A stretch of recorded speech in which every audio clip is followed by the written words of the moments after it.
Assalamualaikum warahmatullahi wabarakatuh. Nama saya Beni Astobar, NIM 1905121445 dari Prodi Sistem Informasi A, Angkatan 2019. Akan praktikum dan juga membahas mengenai web server dan juga DNS server. Pengertian dari web server. Web server adalah perangkat lunak yang berfungsi sebagai penerima permintaan yang dikirimkan melalui browser, kemudian memberikan tanggapan permintaan dalam bentuk halaman situs web atau lebih umumnya di dalam dokumen HTML. Namun web server dapat mempunyai dua pengertian berbeda, yaitu sebagai bagian dari perangkat keras atau hardware maupun bagian dari perangkat lunak atau software. Jika merujuk pada hardware, web server digunakan untuk menyimpan semua data seperti HTML, dokumen, gambar, file CSS, style sheet, dan file JavaScript. Sedangkan pada sisi software, fungsi web server adalah sebagai pusat kontrol untuk memproses permintaan yang diterima dari browser. Jadi, sebenarnya semua yang berhubungan dengan website biasanya juga berhubungan dengan web server. Karena tugas web server adalah mengatur semua komunikasi yang terjadi antara web server, antara browser dengan server maksud saya, untuk memproses sebuah website. Bagaimana web server bekerja? Seperti penjelasan sebelumnya, saat mengambil halaman website, browser mengirimkan permintaan ke server yang kemudian diproses oleh web server. HTTP request dikirimkan ke web server. Sebelum memproses HTTP request, web server juga melakukan pengecekan terhadap keamanan. Pada web server, HTTP request diproses dengan bantuan HTTP server. HTTP server merupakan perangkat lunak yang bertugas menerjemahkan URL atau alamat situs web serta HTTP atau protokol yang digunakan browser untuk menampilkan halaman website. Kemudian web server mengirimkan HTTP respon ke browser dan memprosesnya menjadi halaman situs web. Pada saat web server menerima HTTP request dari browser, jika diperlukan, web server akan mengirimkan query ke database untuk memenuhi permintaan HTTP request yang dikirimkan oleh browser. Fungsi web server. Jadi, selain berfungsi sebagai komunikasi penghubung dengan situs web dan memproses HTTP request yang dikirimkan oleh browser, secara umum beberapa fungsi web server adalah sebagai berikut. Yang pertama, memastikan semua modul yang dibutuhkan tersedia dan siap digunakan. Lalu, yang kedua, membersihkan penyimpanan, cache, dan modul yang tidak terpakai. Dan yang terakhir, melakukan pemeriksaan keamanan terhadap HTTP request yang dikirimkan browser. Namun jika dipisahkan berdasarkan pengertian web server sebagai hardware dan web server sebagai software, maka fungsinya sebagai berikut. Yang pertama, web server sebagai hardware. Web server bertugas menjadi tempat penyimpanan skrip, gambar, maupun konten halaman website. Web server harus dapat diakses dari seluruh wilayah yang mempunyai koneksi internet. Yang kedua, Anda bisa mendapatkan web server dari layanan penyedia hosting Indonesia terbaik yang sesuai dengan kebutuhan. Ada beberapa persyaratan yang bisa menjadi pertimbangan memilih penyedia layanan server hosting untuk website Anda. Server harus cepat, mempunyai kapasitas penyimpanan yang besar, dan memiliki kapasitas RAM yang memadai. Yang ketiga, web server sebagai software. Selain tempat penyimpanan, fungsi web server adalah sebagai perangkat lunak yang melayani permintaan dari browser. Ada banyak web server yang tersedia saat ini. Salah satunya adalah Apache. Yang keempat dan yang terakhir, produk web server selain 5 besar web server pada tabel di bawah ini, ada banyak sekali layanan yang ditawarkan, antara lain Oracle Servers, IBM Servers, Unicorn, Zob, Kestrel, Jetty, dan masih banyak lagi. Oke, pada tabel yang pertama ada Apache dengan vendor Apache 48,5%. Lalu Ngins dengan vendor Ngins.ins 35,4%. Yang ketiga ada IIS dari vendor Microsoft 10,8%. Yang keempat Lightspeed Web Server, vendornya Lightspeed Technologies dengan 2,9%. Lalu yang terakhir ada GWS dari vendor Google dengan 1,1%. pangsa pasar penggunaan web server yang digunakan pada situs web dari W3Text. Tabel di atas merupakan tabel persentase penggunaan web server yang digunakan oleh banyak website di internet. Seperti yang dapat Anda lihat, Apache paling banyak digunakan dibandingkan dengan web server lainnya. Survei dilakukan dengan pertimbangan beberapa poin berikut. Yang pertama, teknologi yang digunakan pada halaman website. Lalu yang kedua, hanya melibatkan 10 juta website teratas berdasarkan peringkat yang disediakan oleh Alexa, rata-rata selama 3 bulan. Yang ketiga, tidak termasuk subdomain. Anda bisa berkunjung ke website W3Text untuk melihat data selengkapnya. Keunggulan masing-masing web server. Yang pertama ada Apache. Dengan keunggulan pengaturannya lebih mudah, bersifat open source, komunitas yang besar. Yang kedua ada Nginx. Dengan keunggulan ringan, banyak fitur dan stabil, performa tinggi. Lalu ada IIS. Dengan keunggulannya, IIS mendukung penuh pada Windows. Lalu adanya kemampuan pengecekan kesalahan. Lalu yang ketiga, kerja penggunaan PHP lebih stabil. Dan yang keempat, Lightspeed Web Server. Dengan keunggulan memiliki pencegahan DDoS. Yang kedua, recover kesalahan secara langsung. Yang ketiga, kompatibel dengan htaccess. Anda bisa mendapatkan layanan web server. Web server dapat mengunduh file instalasi web server kemudian letakkan pada komputer lokal, akan tetapi jika menggunakan cara ini tidak bisa mengakses dari mana saja kecuali jika mempunyai alamat IP dinamik. Solusi lain adalah dengan menyewa perangkat VPS pada penyedia layanan VPS. Saat melakukan order layanan VPS, biasanya sistem operasi bawaan sudah tersedia. Anda tinggal mengklik saja dan VPS Anda sudah siap dan sistem operasi yang diinginkan ada. Dan tidaknya web server tergantung pada sistem operasi yang Anda pilih. Anda menawarkan web server dengan paketnya. Jika belum terinstall, Anda bisa melakukan proses instalasi web server dengan melakukan akses ke VPS. Cara melakukan akses ke layanan VPS dalam menggunakan SSH. Saat web server sudah terinstall, Anda bisa melakukan akses ke VPS menggunakan alamat IP VPS website.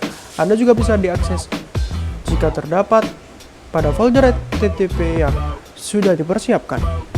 HTML atau Hypertext Markup Language. HTML adalah singkatan dari Hypertext Markup Language. Disebut hypertext karena di dalam HTML sebuah teks biasa dapat berfungsi lain. Kita dapat membuatnya menjadi link yang dapat berpindah dari satu halaman ke halaman lainnya hanya dengan mengklik teks tersebut. Kemampuan teks inilah yang dinamakan hypertext. Walaupun pada implementasinya nanti tidak hanya teks yang dapat dijadikan link. Disebut markup language karena bahasa HTML menggunakan tanda markup untuk menandai bagian-bagian teks. Misalnya teks yang berada di antara tanda tertentu akan menjadi tebal, dan jika berada di antara tanda lainnya akan tampak besar. Tanda ini dikenal sebagai HTML tag. HTML merupakan bahasa dasar pembuatan web. Disebut dasar karena dalam membuat web, jika hanya menggunakan HTML, tampilan web terasa hambar. Terdapat banyak bahasa pemrograman web yang ditujukan untuk memanipulasi kode HTML, seperti JavaScript dan PHP. Nah, tetapi sebelum Anda belajar JavaScript maupun PHP, memahami HTML merupakan hal yang paling penting. Pengertian HTTP dan HTTPS. HTTP, Hypertext Transfer Protocol, adalah protokol jaringan aplikasi yang digunakan untuk sistem informasi terdistribusi, kolaboratif, dan menggunakan hypermedia. Pengertian lain dari HTTP adalah seperangkat aturan untuk mentransfer file dalam bentuk teks, gambar, suara, video, dan semua file multimedia lainnya di World Wide Web. Setelah pengguna web membuka browser web mereka, secara tidak langsung mereka menggunakan HTTP. HTTP adalah protokol aplikasi yang berjalan di atas protokol TCP/IP dari protokol atau protokol dasar untuk internet. Lalu HTTPS atau Hypertext Transfer Protocol Secure adalah versi aman dari HTTP yang dilapisi SSL atau TLS. Sebagai protokol komunikasi data di World Wide Web, dengan protokol HTTPS memungkinkan komunikasi data antara web client dan web server terenkripsi. Port yang digunakan pada HTTPS adalah 443. Kerja HTTP dan HTTPS. HTTP adalah protokol untuk komunikasi data antara klien dan server. Sebuah klien atau web browser melakukan permintaan atau request dengan menghubungkan ke port tertentu, biasanya port 80, ke sebuah server web hosting. Secara singkat, berikut cara kerja protokol HTTP. Yang pertama, klien HTTP atau web browser membuat sambungan dengan klik tautan hyperlink atau mengetik URL pada browser dan mengirimkan permintaan dokumen kepada server web hosting. Lalu yang kedua, daemon HTTP di server web hosting. Tujuan menerima permintaan dan mengirim kembali file yang diminta atau file yang terkait dengan permintaan tersebut kepada klien HTTP atau web browser. Halaman web sering terdiri dari lebih dari satu file. Cara kerja HTTPS dengan HTTP sebenarnya tidak jauh berbeda. Hanya pada bagian validasi HTTPS yang digunakan pada website, apakah valid atau tidak. Proses ini dinamakan SSL handshake. Apabila website akan menampilkan HTTPS dengan gembok hijau atau nama perusahaan website, apabila tidak valid akan ada peringatan situs tidak aman. Oke, langsung saja kita ke praktikumnya. Yang pertama kita praktikum mengenai web server. Jadi kita tes ping dulu di PC 1.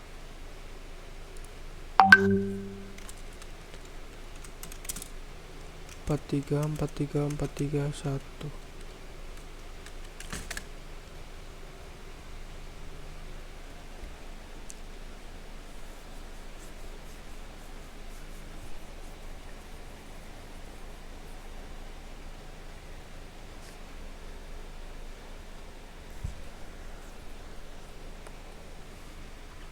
Oke.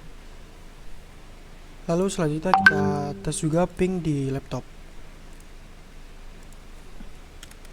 Ping 43 1.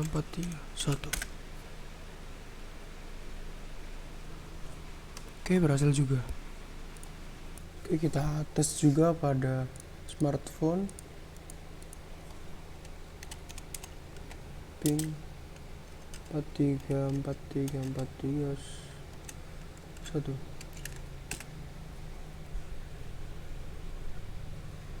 Oke, berhasil juga. Oke, lalu kita ke web server. Kita edit. Kita isikan sama seperti yang ada pada petunjuk. Oke, kita save. Oke, untuk langkah selanjutnya kita ke PC 1, ke web browser, lalu kita masukkan 43 1. Go. Oke, berhasil. Lalu di laptop sama juga web browser, lalu sama juga 43 1. Oke, berhasil. Jadi itu tadi praktikum mengenai web server. Jadi kita akan lanjut ke DNS server. Oke, lalu DNS server.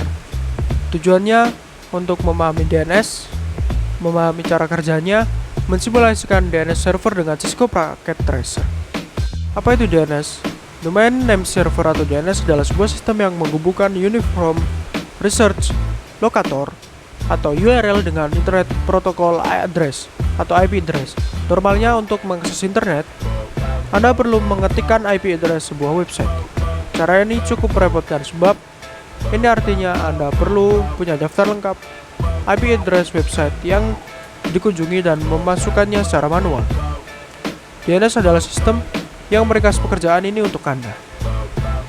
Kini Anda tinggal mengingat nama domain dan memasukkannya dalam address bar. DNS kemudian akan menerjemahkan domain tersebut ke dalam IP address yang komputer pahami. Misalkan Anda ingin mengakses Google, alih-alih menuliskan 172.217.0.142 ke dalam address bar. Anda tinggal memasukkan alamat google.com. Fungsi DNS. Dari penjelasan apa itu DNS, Anda pasti sudah bisa mengira-ngira bagaimana sebetulnya DNS berfungsi. Namun supaya lebih jelas, berikut dijabarkan 3 fungsi DNS. Yang pertama, meminta informasi IP address sebuah website berdasarkan nama domain. Yang kedua, meminta informasi URL sebuah website berdasarkan IP address yang dimasukkan. Langsung saja kita ke praktikum DNS servernya. Yang pertama kita coba ping di PC 1.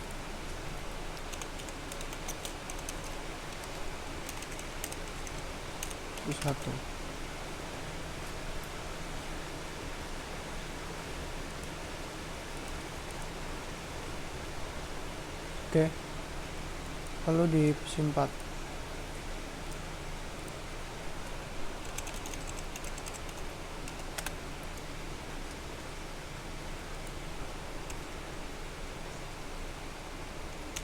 Lupa belum masukkan pingnya.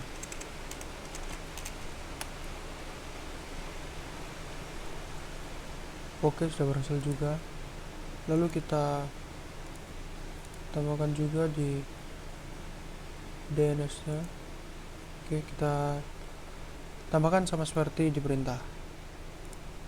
Oke, untuk langkah selanjutnya kita ke PC 1, kita ke command prompt lagi untuk ns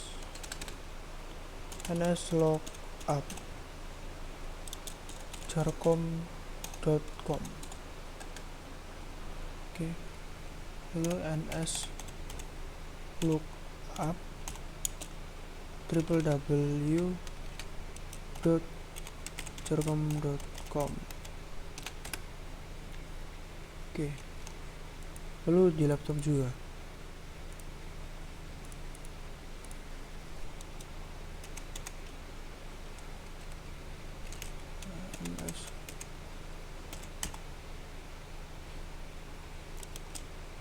jarcom.com. Oke,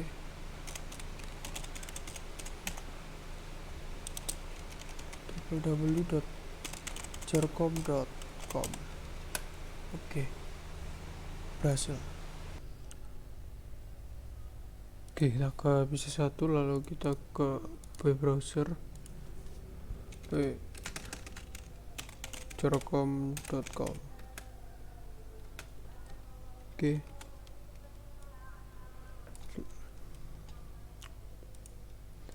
laptop juga kita lakukan hal yang sama, jarcom.com. Oke, sama. Lalu kita lakukan www.jarcom.com. Oke, berhasil. Di laptop juga.